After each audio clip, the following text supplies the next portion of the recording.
Manaslu circuit ट्रेकको major highlight Larke pass मात्र नभई वीरेन्द्र लेक पनि हो र यहाँ कसरी पुग्ने भन्ने फुल डिटेल्स यो भिडियोमा भन्नेछु।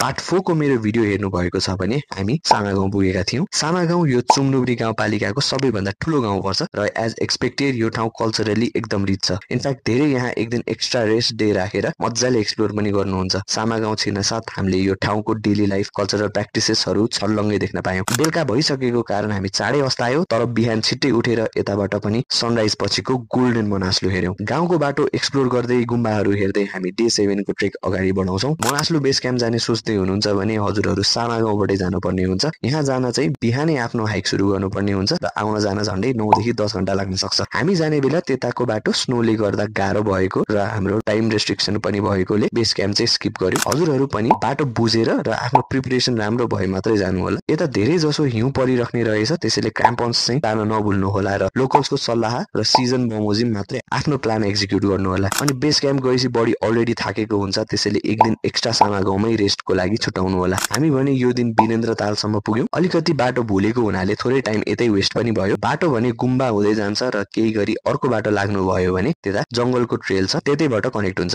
फर्स्टमा हामी भ्यू पोइन्टसम्म पुग्छौं जुन चाहिँ अब 3700 मिटरमा छ। यता फोटो भिडियो मज्जाले लिएपछि तल तालसम्मै पुग्नु होला। मज्जाले रिल्याक्स गर्नुस् र आजको पुरै दिन यतै स्पेन्ड गर्दा भयो। सामागाउँ फर्किन भने पर्दैन। ताल तरिसकेपछि अर्को ट्रेल हुँदै साम्दो जाने बाटोसम्म कनेक्ट हुन्छ। वीरेन्द्र तालबाट साम्दो झन्डै 9 किलोमिटर टाढा छ र झन्डै 3 घण्टा जति लाग्न सक्छ। आज हामी 3875 मिटरमा पुग्छौं, जुन सामागाउँबाट जम्मा 300 मिटर जतिको एलिभेसन गेन हुनेछ। हामीले मनास्लु सर्किट ट्रेक पिक सिजनमा गरेको हुनाले साम्दोको होटलहरूमा एउटा रुम पनि पाएनौं। हजुरहरू पनि यस्तै सिचुएसनमा हुनुहुन्छ भने लार्के बजारमा पनि एउटा होटल छ, त्यतासम्म पुग्दा हुन्छ। हामीलाई भने थ्याङ्कफुली एकजना लोकल दाइले आफ्नै घरमा बास दिनुभयो र अनेस्टली भन्नुपर्दा अहिलेसम्मको होटल स्टेजहरू भन्दा अझै बढी रमाइलो यतै भयो। मनास्लुको बाँकी डिटेल्स अर्को भिडियोमा भन्ने